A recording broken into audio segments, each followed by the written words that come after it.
Hola chicos, ¿qué tal? Esta es nuestra última semana de clases, ya solo quedaría pendiente el proyecto final y entonces vamos a ver las dos capas de la biosfera que nos faltan, que es la hidrosfera, que como ustedes recordarán, pues es esta parte de la Tierra que va a contener todo lo de agua. Y aprovechando de que ayer fue el Día Internacional de los Océanos, les comparto esta información que yo no sabía realmente y me pareció muy interesante sobre nuestro país. Y es que pocas veces nos ponemos a pensar que la ubicación de México es muy interesante, que tenemos una gran cantidad de mares alrededor y hay países que pues no tienen playa, ¿no? De hecho, la mayoría de ellos.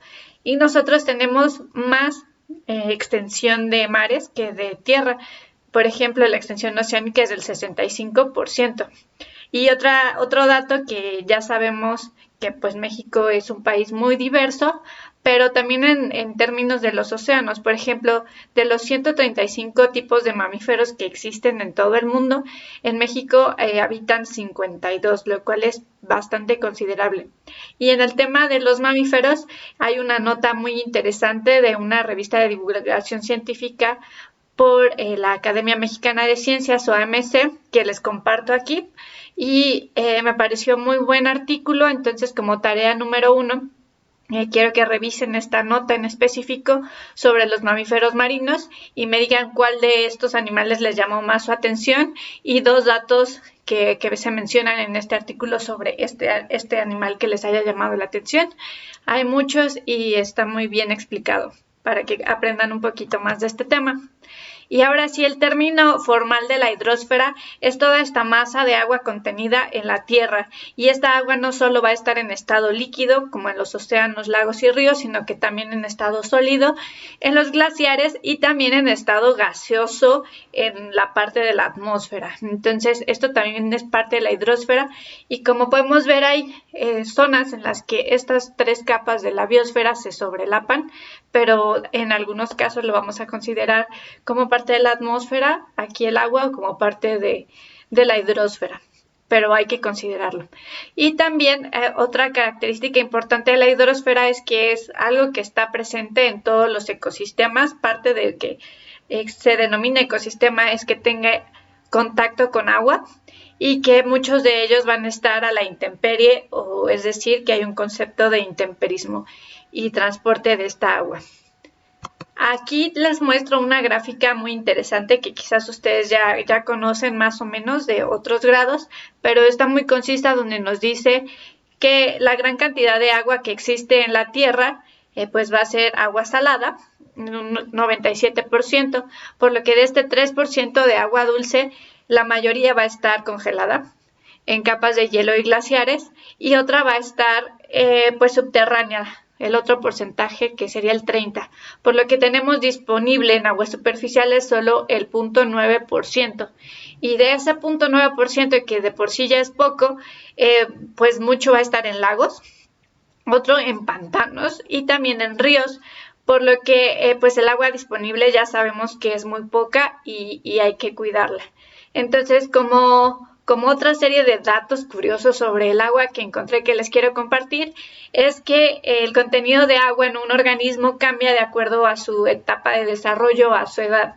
Entonces, por ejemplo, un bebé contiene 80% de agua y una persona adulta un 70%, mientras que los adultos mayores van a poder tener aproximadamente 50% de agua, lo cual es bastante curioso.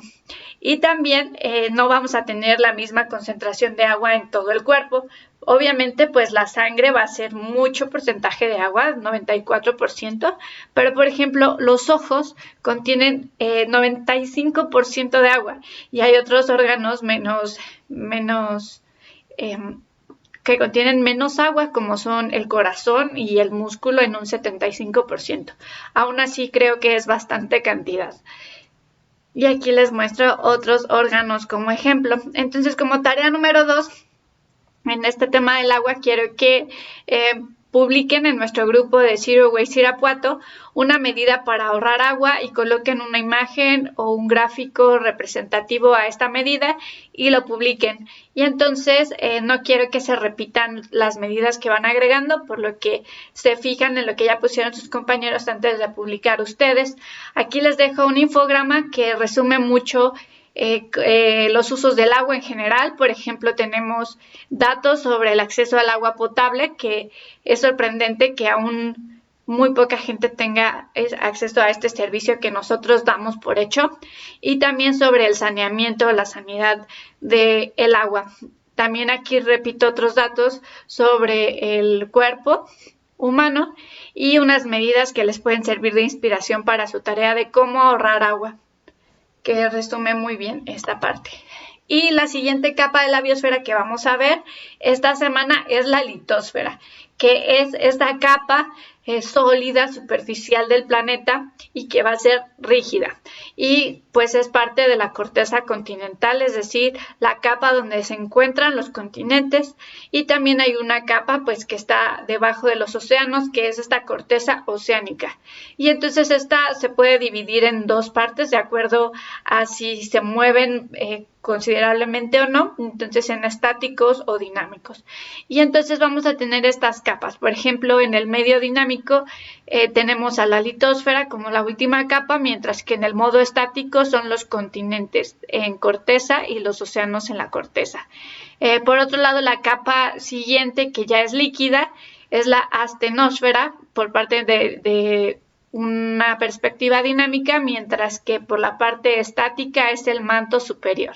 Y entonces nosotros en cursos anteriores, seguramente desde la primaria, habían visto las capas de la Tierra, pero siempre se refieren a ellas como un modo estático.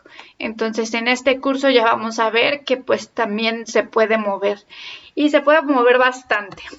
Y entonces, pues ahora con todas las evidencias científicas a lo largo de los años nos hemos dado cuenta que los continentes se mueven y que esta litosfera va a estar fragmentada en diferentes piezas, como de rompecabezas, y le vamos a llamar placas tectónicas.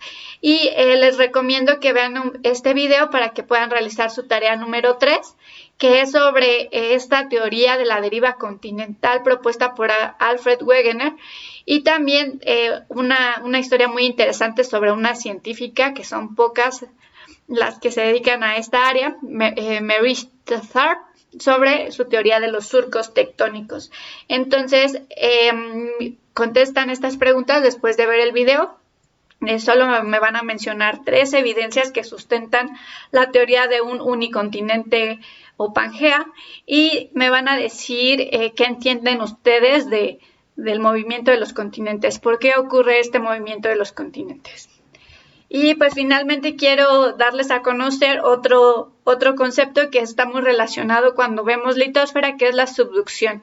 Entonces esta es un proceso cuando la astenosfera, es decir, la primera capa líquida que está debajo de las placas tectónicas, pues se mueve, y entonces van a ocurrir un empalme de estas placas tectónicas y va a provocar pues una serie de fenómenos en los que destacan, por ejemplo, la formación de volcanes, la erupción de estos, los choques entre las placas que provocan sismos, y también pues se pueden formar cadenas montañosas. Entonces ya saben que como tarea tienen que copiar los conceptos, no es necesario que copien los datos curiosos sobre el agua, pero sí las definiciones en su libreta y me compartan sus evidencias. Entonces seguimos en contacto sobre el proyecto y examen final, que va a estar unido, va a ser una misma evaluación la próxima semana, y espero sus actividades para el viernes. Saludos.